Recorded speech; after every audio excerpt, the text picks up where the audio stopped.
नमस्कार, स्वागत आहे कार्यक्रम टॅरोवाणी. मी केतना सेठ सांगणार आहे आपल्याला साप्ताहिक भविष्य वाटणीसाठी माहिती व पॉझिटिव्ह टिप्स. नेहमीप्रमाणे राशी मेष.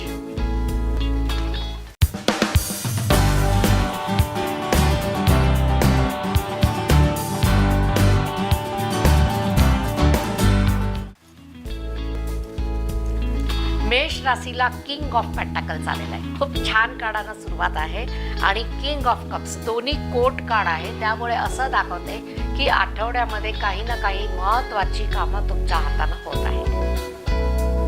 जॉबमध्ये सर्व्हिस असेल तिथं, तुमच्या कामाच्या ठिकाणी काही मोठ्या उलाढाली असेल, इन्व्हेस्टमेंट असेल किंवा तुम्हाला प्रचार करायचा असेल तर तिथं, आणि दुसरं काही मोठ्या लोकांच्या गाठीभेटी. हे पण पॉझिटिव्ह आहे की खूप लोक मोठी तुमच्या गाठीभेटीला भेटत आहे या आठवड्यामध्ये. त्यांच्याकडनं बिझनेसच्या डेव्हलपमेंट किंवा बिझनेसची काही आपले होणार आहे आणि संपत्ती कारक आठवडा आहे. या आठवड्यामध्ये तुम्हाला संपत्ती मिळू शकते. त्यामुळे तुम्ही त्याचं कामवरती फोकस करा आणि जे काय तुम्ही ठरवलेलं आहे त्या प्लॅन हिशोबाने तुम्ही पुढे जावा. आठवडा चांगला आहे. काम झाल्याशिवाय कोणालाही बोलू नका. हे मेष राशीला थोडंसं तोंडात राहत नाही म्हणून सांगावं लागतं.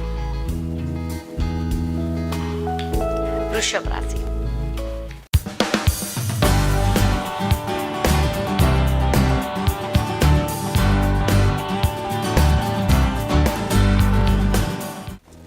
वृषभ राशीला चॅरियट कार्ड आलेला आहे की तुम्हाला तुमचा प्रवास सुखकर करायचा असेल तर सगळं व्यवस्थित बघून, वातावरण बघून जे काय उपाययोजना करायच्या आहे त्याच्याकडनं करा. कार प्रवास, मोठं विमान जर्नी किंवा तुम्हाला परदेशात जायची संधी मिळाली असेल तर सगळं वातावरण चेक करून या आठवड्यामध्ये प्रवास करा. थोडंसं दुर्घटना किंवा डिलेचं कार्ड आहे, डिले होऊ शकते आणि तुम्हाला मानसिक संताप होऊ शकतो. सेलिब्रेशन पार्टी पण या आठवड्यात आहे. कुणाच्या विवाहामध्ये जायचं आहे, साखरपुड्यात जायचं आहे, एखादी मोठी बर्थडे पार्टी आहे किंवा कुणाला प्रमोशन मिळालेलं आहे त्याची पण पार्टीमध्ये जायचा मौका मिळेल. पण सगळं वातावरण बघून प्रवास करा. रात्रीच्या अजिबात नको. दुसरी गोष्ट, पेज ऑफ पेंटाकल्स स्थिरतेकडे कल आहे. इन्व्हेस्टमेंट चांगलं होणार आहे. जे वरिष्ठ लोक आहे तुमच्या घरातली त्यांची मतं ऐकायला सुरुवात करा. काही वेळा त्यांना तुम्ही विचारतच नाही आणि डायरेक्ट डीलिंग करता किंवा बिझनेस करता किंवा इन्व्हेस्टमेंट करता. नंतर पश्चाताप होतो की आम्ही त्यांना विचारलं असतं तर बरं झालं असतं. मग या आठवड्यात विचारायला सुरुवात करा. मिथुन राशी.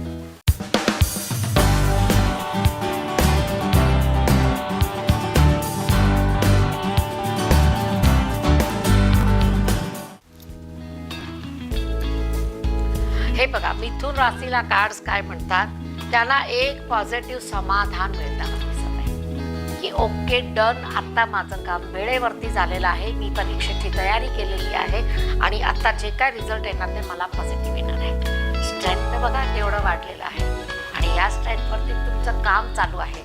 तर तुम्हाला या आठवड्यामध्ये स्ट्रेंथ वाढवायचं आहे. पॉझिटिव्ह डिसिजन, परफेक्ट डिसिजन घ्यायचं आहे. जिथे असं तुम्हाला वाटतं की मला हे निगेटिव्ह आहे, अजिबात विचार करायचा नाही. काही लोकांकडनं तुम्हाला शाबासकी मिळेल कारण तुमचं काम एकदम परफेक्ट आणि प्लॅनिंग वाईज असणार आहे. मिथुन राशीला या आठवड्यामध्ये काही मोठी लोक तुम्हाला अचानक संधी देतील. काही लोकांकडनं तुम्हाला शाबासकी मिळेल तर तुम्ही घ्यायला विसरू नका. एक्झाममध्ये रिझल्ट पण पॉझिटिव्ह आहे. कर्क राशी.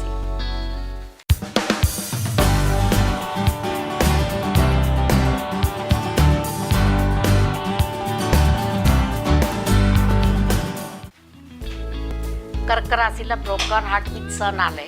मोठ्या लोकांकडनं काही घृणास्पद वागणूक, अपमानजनक शब्द किंवा व्यवहार तसा होणार आहे जे तुम्हाला दुखेल. तुमचे पैसे घेऊन तुम्हालाच उलट अंगावरती येणार आहे. म्हणजे या आठवड्यामध्ये मोठी रक्कम कुठल्याही व्यक्तीला द्यायची नाही. जे काय देणार त्याची लिखापडी होणार. सख्खा भाऊ असेल तर. मी खूप असे उदाहरण बघितलेले आहे. ओळखीचे आहे, जिवलग फ्रेंड आहे, 15-20 लाखाचे व्यवहार झालेले आहे. एक पण कागदावरती सिग्नेचर नाही आहे, कुठं रेकॉर्डिंग नाही आहे, कुठं फोटो नाही आहे आणि आता समोरची व्यक्ती फिरली आहे की तू मला कधी दिलेलास. असे करणारे पण लोक आहे. त्यामुळे या आठवड्यामध्ये खूप सावधानतेचा इशारा आहे. कर्क राशीला एकही काम असं कुठलंही करू नका की ज्याचं प्रूफ राहणार नाही. मग लग्न ठरलं असेल, लग्नाची व्यक्तीची पार्टीची काही तयारी चालू असेल, तरीही तुम्ही पेमेंट करताना जे काय आहे ते प्रूफ ठेवा. सोनं चांदी याची पिलं खरेदी करताना प्रूफ ठेवा. पैसे कुठे दिले, कसे दिले त्याचे प्रूफ ठेवा. या आठवड्यामध्ये सजाग राहा. आणि हे सगळ्या लोकांचा ते टिप आहे की सगळ्यांनी असं वागायलाच पाहिजे. सिंह राशी.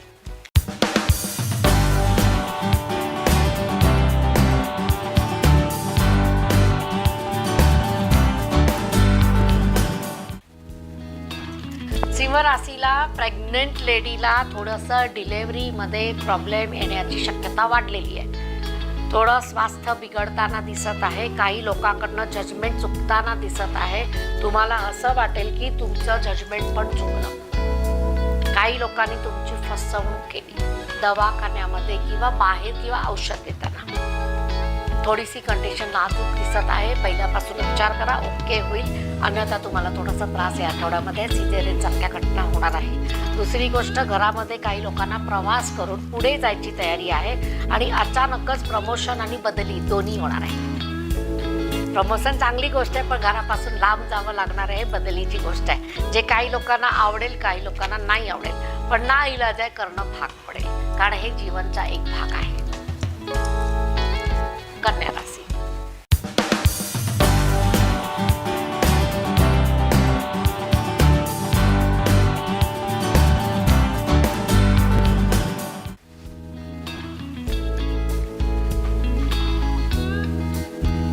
कन्या राशीचा संघर्ष आता संपत आहे.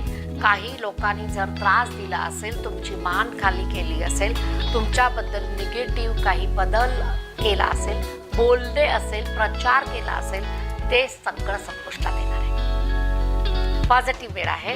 संघर्षाचा महिना आहे. थोडासा संघर्ष वाढेल, परंतु तलवारीचा धारेवरती तुमच्या संघर्षाला आता एक स्वाभिमानाचं रूप येणार आहे. अभिमान नाही म्हणत, स्वाभिमान म्हणत आहे.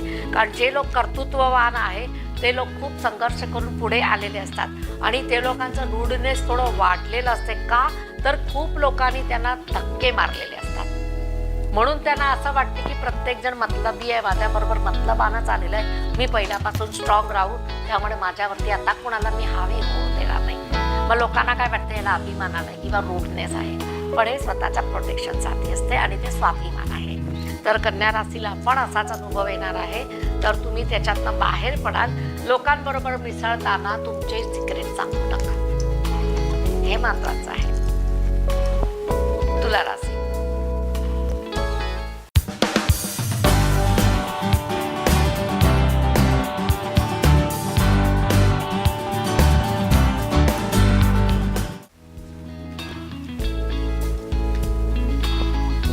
तुला राशीला ॲप्रिशिएशन मिळत नाही किंवा कुठे शाबासकीची अपेक्षा होती, त्यांच्याकडनं काही मिळालं नाही तर त्याचा त्रास आहे.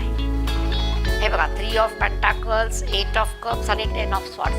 10 ऑफ स्वॉर्ड्स म्हणजे ज्यांना तुम्ही मदत केली त्यांनीच तुमच्या पाठीत वार केलाय. ज्यांना तुम्ही खूप सांभाळलं त्या लोकांनी तुमच्याबद्दल वाईट बोललेलं आहे. ज्यांच्यावरती पैसे खर्च केलं, घरामध्ये ठेवून घेतलं, खाऊ पिऊ घातलं, तेच तुमच्या विरोधात केलेले आहे.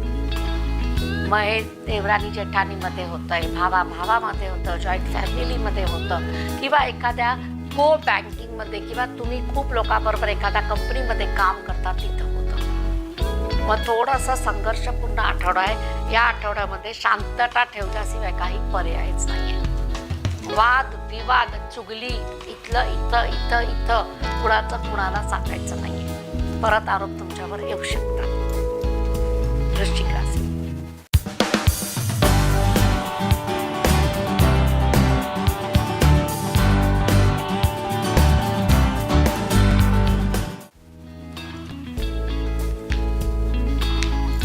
वृश्चिक राशीला आताची वेळ खूप चांगली आलेली आहे आणि ग्रहमान एकदम पॉझिटिव्ह आहे. थोडासा निगेटिव्ह पॉईंट न बघितलं तर इथं काही वाईट ग्रहाची महादशा ज्यांना चालू आहे त्या लोकांना हेल्थ प्रॉब्लेम जाणवणार आहे. अचानक डोक्यामध्ये मार लागणे, सर्जरी होणे, डोळ्यामध्ये मार लागणे, सर्जरी होणे, किंवा तुम्हाला पाठीमध्ये अचानकच वेदना होणे. थोडंसं तुमच्या बॅक बोन्सवरती प्रॉब्लेम येणार आहे. तर या आठवड्यामध्ये असे काही काम करू नका, वजन उचलू नका, खेळ खेळू नका, स्लीप होऊ नका. तर या आठवड्यामध्ये थोडंसं धोक्यापासून सावधानतेचा इशारा आहे. काही लोकांना हे तत्व होणार आहे. हनुमान चालीसा, महामृत्युंजय जप चालू करा. धनुराशी.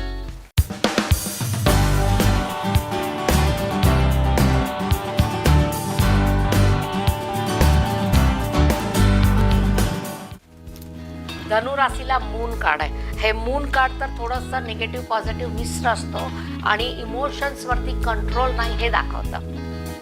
इमोशनवर कंट्रोल अप अँड डाऊन्स आहे. काही जस्टिस मिळालेलं होतं ते मिळालेलं नाही आहे. इनसिक्युरिटी फार आहे. रिलेशनबद्दल, कामाबद्दल, न्यू बिझनेसबद्दल, एखाद्या हॉटेल व्यवसायाबद्दल किंवा तुम्ही झालेले इन्व्हेस्टमेंटबद्दल होऊ शकते. मग हे एक आठवडा आहे. थोडंसं फिअरमधलं बाहेर या, निघून जाईल, पण त्याच्यासाठी गाजाविजा किंवा तांडव त्रास करून घेऊ नका. सूचना आहे की घरामध्ये शांततेचं वातावरण ठेवा, कारण तुम्ही त्रस्त आहे म्हणून घराला त्रस्त करणार हे कुठला उपाय नाही आहे. मकर राशी.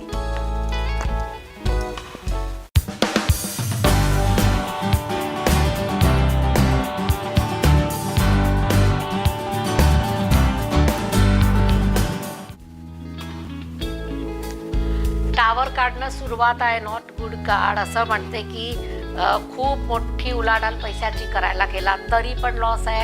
अचानक मोठा प्रवास गाडीनं रात्रीच्या वेळी केला तरी प्रॉब्लेम आहे. पाण्याच्या ठिकाणी, मोठ्या ठिकाणी फिरायला गेला, आम्हाला काय होत नाही, आम्ही तर लई मोठे स्विमर आहे, आम्हाला काय होणार, कॉन्फिडन्सचा लो झाला आहे किंवा हाय झाला आहे, त्रास आहे. हे ह्या महिन्यात मी सगळ्यांनाच सूचना देत आहे की अशा ठिकाणी जाऊच नका जिथं जीवाला धोका आहे. एकाचा एक्झाम्पल बघून जर आपण सुधारलो नाही तर आपल्यासारखं मूर्ख होत नाही. हे इथं तुम्हाला पण लागू पडणार आहे. मूर्ख मानत नाहीये, पण हे एक सूचना आहे. असं तुम्ही कुठलंही वागणूक करू नका.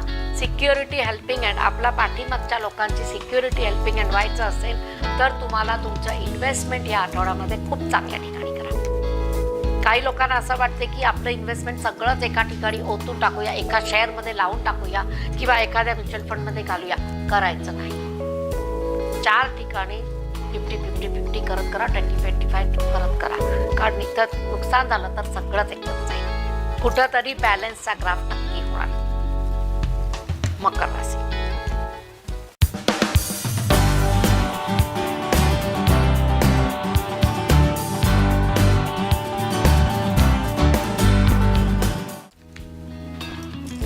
मकर राशीला प्रवासाचं नियोजन आलेलं आहे. काही मोठ्या कामाची ऑफर येताना दिसत आहे. जॉईंट व्हेंचर काम होणार आहे किंवा पार्टनरशिपमध्ये एखादा न्यू बिझनेस ओपनिंग करायची वेळ आली आहे. मग न्यू बिझनेस असा पण असू शकतो, फूड रिलेटेड आहे, एक्सपोर्ट इम्पोर्ट आहे, तुम्हाला ट्रॅव्हल्सचं कार्ड आहे आणि असं दाखवतं की तुम्हाला पाण्याच्या संबंधी काही वस्तू आहे, लिक्विडिटी, तर लिक्विड फॉर्मच्या काही वस्तू आहे, पेट्रोल आहे, पेट्रोल पंप आहे, अशा ठिकाणीचं काही इन्व्हेस्टमेंट येणार आहे. ज्यांची जसे स्वप्न पूर्ण करायला हरकत नाही आहे. शाळेच्या मुलींना सूचना आहे, कार्डमध्ये असं आलेलं आहे, ओव्हर पळापळी या आठवड्यात करायची नाही आहे. ॲक्च्युअलचं खाड आलेलं आहे. सूचना आहे, सांभाळून घ्या. कुंभ राशी. कुंभ राशीला डेव्हिल कार्ड विथ कोर्ट कचेरी कार्ड आहे. आपला केसचा निकाल आपल्या विरोधात जाऊ शकतो. शॉकिंग आहे. पूर्व तयारी जर तुमची चांगली असेल, व्यवस्थित केलं असेल तर एखाद वेळा परत यश खेचून आणू शकता. जर तुम्हालाही सूचना मिळाली आहे तुमच्या घरामध्ये असं काही चाललेलं आहे. समोरच्या व्यक्तीकडनं डॉमिनन्स वाढणार आहे, पैशाची देवाणघेवाण होणार आहे आणि काही फैसले बदलले जाणार आहे. असं काही तुम्हाला जाणवत असेल तर तुम्हाला उपाययोजना तुमच्याकडनं पण स्ट्रॉंग कराव्या लागणार आहे. डेव्हिल कार्ड आहे, सुटकेचं कार्ड आहे, परंतु त्रासदायक सुटका.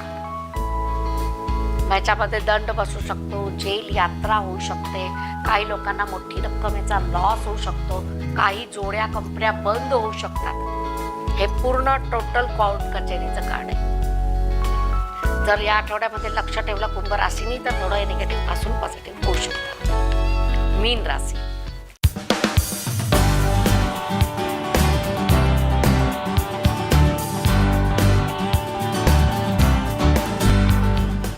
मीन राशीला मीन राशीचंच कार्ड आहे आणि हॅपीनेसचं कार्ड आहे.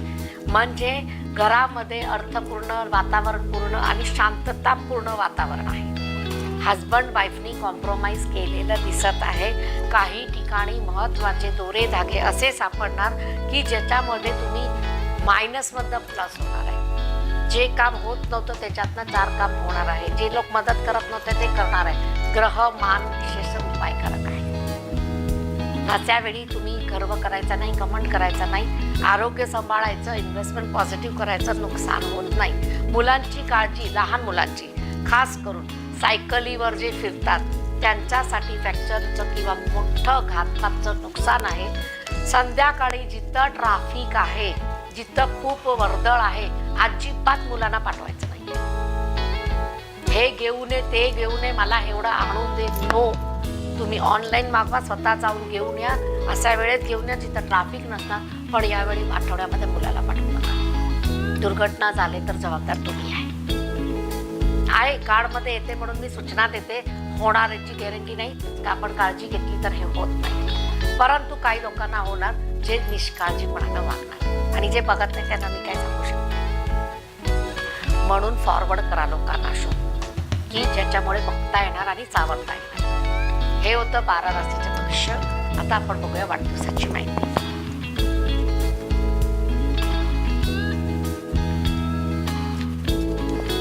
पेंटाकल्स, स्वॉर्ड्स, कप्स असं दाखवते की स्थिरतेकडे कल करण्यासाठीचं पूर्ण वर्ष तुमचं धडापडीमध्ये जाणार आहे. तुम्हाला असं वाटणार आहे की माझं घर वास्तूचं स्वप्न ह्या वर्षभरामध्ये कसंही करून पूर्ण करायचं आहे. मग हे जिद्द आहे, हे चांगली गोष्ट आहे. ह्याच्यासाठी तुम्ही धडपडला तर 4 पैसे कुरकुरतील आणि ते तुमचं स्वप्न पूर्ण पण होणार. जिथं वास्तूचं बांधकाम बंद पडलेलं आहे, ज्यांचा वाढदिवस आहे आणि तुमच्या घरामध्ये अशी काही परिस्थिती आहे, पहिला तुम्ही ते वास्तूचं बांधकाम पूर्ण करा. अर्धवट वास्तू अर्ध शरीर आहे. जसं शरीर उघडं ठेवलं आणि त्याला कपडे नाही घातलं तर अनेक बिमारी आपल्या शरीराला होऊ शकते आणि माइंडची स्थिती तर विचार करू नका, इतकी भयानक होऊ शकते. वास्तूचं सेम तसं आहे. अर्धवट वास्तू बिन कपड्याचं वास्तू असतं. त्याला जर तुम्ही आधार नाही दिला, व्यवस्थित रंगरोगाटी नाही केलं, पूर्णत्व नाही दिलं तर ते वास्तू पुरुषचा जो भाग डिफेक्टिव्ह आहे, जिथं काम अडकलेलं आहे, त्या पार्टची एनर्जी खराब आपल्या शरीरामध्ये होते. Connected to body. डावा हाताचं व डाव्या साईडचं तर तुमचं वास्तू पूर्ण नसेल, त्या साईडला तुम्ही बघा की जर तिथं बांधकाम अपुरं असेल तर घरामध्ये कुणाला तर डाव्या साईडची दुखापत होणार म्हणजे होणार. लेग असणार, चेस्ट असणार, कान असणार, डोळे असणार, हात असणार, साथे असणार. वास्तू पुरुष तिथं दबला गेलाय जास्त, ज्याच्यावर डोक्यावर लई जडत्व आहे, तर तुम्ही बघा डोक्यावरती पण त्रास होणार, चष्मे लागणार, मायग्रेन होणार, कॅन्सर सारख्या घटना होणार, ॲक्सिडेंट होणार, मेंदूला मार बसणार किंवा मेंदूमध्ये गाठी होणार. मग तुम्हाला कनेक्टेड सांगते की वास्तू अपूर्ण असेल ते कुठूनही पैसे जमा करून पहिला पूर्ण करून एक रंग लावून टाका. मग पुढचं काय करायचं ते तुमची इच्छा. वर्षभरासाठी हे उपाय केले तर चालेल. बाकी हेल्थ ओके आहे, हेल्थवरती जास्त दुरुस्ती नाही आहे. परंतु जे लोक ओव्हरवेट आहे त्या लोकांना थोडंसं कमी करण्याकडे कल ठेवा. एकदम होणार नाही पण हळूहळू होईल. देव उपासना तुम्हाला जे आवडेल त्या देवाची करा. कार्डमध्ये गणपती उपासना आलेली, महालक्ष्मी उपासना आलेली, जसे जसे सण जवळ येणार त्या देवाची तुम्ही उपासना करू शकता. आता आपण बघूया पॉझिटिव्ह टिप्स. मला एक मेसेज आलेला, काही कपल्स आहे त्या लोकांनी युनिटीमध्ये एक मेसेज केलेला की आम्ही सगळे जेव्हा फिरायला जातो कपल त्यावेळी फिरायला तर आम्हाला खूप बरं वाटतं, ग्रुप्समध्ये आम्ही खूप एन्जॉय करतो, परंतु घरी आल्यानंतर आमचे खूप भांडण होतात. मग भांडण कशामुळे होतात, का होतात हे प्रत्येकाला स्वतःचं गुपित माहीत आहे की कहीं पे निगाह कहीं पे निशाणा. तर हे जेव्हा होत असतं त्यावेळी शक्यच्या नजरेनं आमच्या ग्रुपमध्ये भांडण होतात आणि आम्ही वैयक्तिक कुठेही जाऊ शकत नाही किंवा आमच्या दोघांचे रिलेशन कसे बिघडले. बरोबर आहे प्रश्न. आणि आता ग्रुपशिवाय कोण फिरायला जातच नाही आहे. असे फॅमिली रिलेशन वाले पण बहुत सारे ग्रुप आहे की त्या लोकांना असं वाटतं की आम्ही हे फॅमिलीशिवाय दुसरी कुठं एन्जॉय करू शकत नाही. तिथं पण प्रामाणिकपणा खूप आहे. परंतु आत्ताच्या युगामध्ये आणि स्पेशली या कलियुगामध्ये स्वतःची बायको, स्वतःची फॅमिली, स्वतःचा नवरा, स्वतःचे फ्रेंड्स, जास्त घरामध्ये वावर, जास्त फिरणं हिरणं धोक्याची घंटा आहे. स्पष्ट सांगते. कारण आपल्या घरातले ड्रॉबॅक, आपल्या मिस्टर किंवा मिसेसचे ड्रॉबॅक, फ्रेंड्सचे ड्रॉबॅक आपल्याला माहीत आहे. परंतु समोरची व्यक्ती धोकेबाज असेल, नखरेबाज असेल, मुद्दाम खूप चांगलं वागत असेल आणि तुम्हाला इम्प्रेस करायचा प्रयत्न करत असेल, तुम्ही इम्प्रेस होता म्हणजे होता. कारण आपल्या नवऱ्यावरती किंवा आपल्या बायकोवरती प्रेम नाही आहे. कमी होत असतं ना थोड्या वर्षानंतर, मग बाहेरची लोक लागतात. एक मर्यादा ठेवून, एक रिलेशनला गॅप करून आणि बंधनमध्ये ठेवून जर तुम्ही कुठल्याही समारंभला गेला, कुठल्याही ग्रुपमध्ये गेला, काही वाईट नाही आहे. परंतु कपड्याची मर्यादा बघा. तुम्ही किती ग्रुप्समध्ये कुठे नाईट आउटिंग असते, कपड्याची मर्यादा सगळेच ओलांडतात. किती जास्तीत जास्त फिजिकल बॉडी दाखवायचं त्याच्यावरती प्रभाव असतो. सगळेच करतात त्याच्यातला भाग नाही, पण काही स्त्रियांना अशी सवय असते, मी बघितलेली आहे. आणि मी कडक शब्दात सांगते की अट्रॅक्शन करण्यासाठीचा हे खेळ असतो. आणि मग ते मिस्टरना आवडत नाही किंवा ते बोलू शकत नाही, ग्रुपमध्ये त्याच्यावर चर्चा होते, कमेंट्स होते, पाठीमागनं काही बोललं जाते, तर ते त्यांच्या कानावर आलं तर घरात भांडणाचं कारण तुम्ही स्वतः आहे. कारण सर्वात जास्त अट्रॅक्शन करणारी वस्तू किंवा देह प्रदर्शन करणारी स्त्री असते. त्यामुळे मी कपल्सना सांगेन की तुम्ही तुमची मर्यादा ठेवा. नाईट आउटचे जेव्हा प्रसंग येतील त्यावेळी तुमच्या पहिरवेश, कपडे असे असायला पाहिजे की जे सर्वसामान्य सगळं झाकलेलं असावं. आपल्या हजबंड शिवाय आपल्या बॉडीला कोणी जास्त बघणार नाही, काळजी घ्या. जेंट्सला काय एवढा फरक पडत नाही, काही घातलं तर सेम टू सेम असते सगळीकडं, त्यामुळे काही वाटत नाही. पण लेडीजला थोडा प्रॉब्लेम येतो. आणि याचं सोल्युशन असं आहे की सारखं पिकनिक करायच्या नाही, सारखं एकदम यायचं नाही. महिन्यातनं एकदा, 2-4 महिन्यातनं एकदा, 6 महिन्यातनं एकदा आयोजन केलं तर कुठलेही प्रकार होत नाही घरामध्ये भांडणाचे. अफेअर झाले मला माहित आहे. क्रॉस कनेक्शन मध्ये अफेअर चालू आहे. एकामेकाबरोबर रोज प्लॅनिंग होतात आणि फोनमध्ये गॉसिपिंग चालू आहे, एकामेकाचा विरोधात बोलणं चालू आहे, मेसेजेस चालू आहे. मग हे सगळं करणाऱ्याला जबाबदार तुम्ही स्वतः दोघं आहे.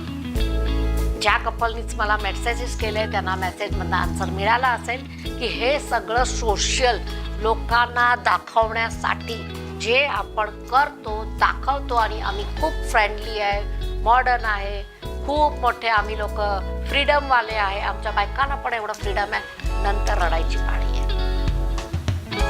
मुलांना पण हेच संस्कार होतात, त्याला पण घेऊन जातात ना बरोबर, ते पण तेच शिकणार आहे.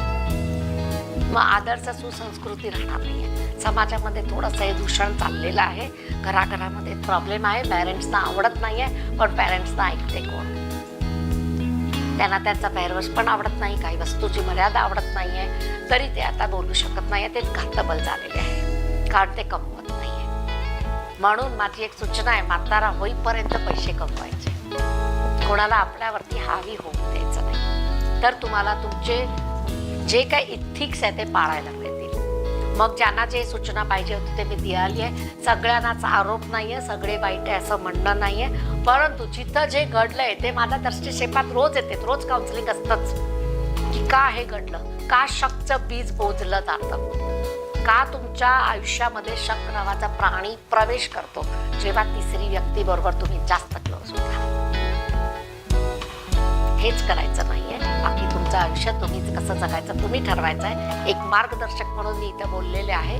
कुणाला काही टोमणे किंवा ह्याच्यातला काही भाग नाहीये. एक जनरल ज्वलंत प्रश्न आहे, त्याला मी उत्तर दिलेलं आहे. कार्यक्रम कसा वाटतो, माझं यूट्यूब चॅनल फॉलो करा. कसे आहे कॉमेंट्स तुमचे मी बघते आणि तुम्हाला जे काय मार्गदर्शन पाहिजे ते माझ्याकडनं नक्की मिळेल. तर प्रतीक्षा करा. केतनासाठी कार्यक्रम ट्रॅव्हल वाणीमध्ये. नमस्कार.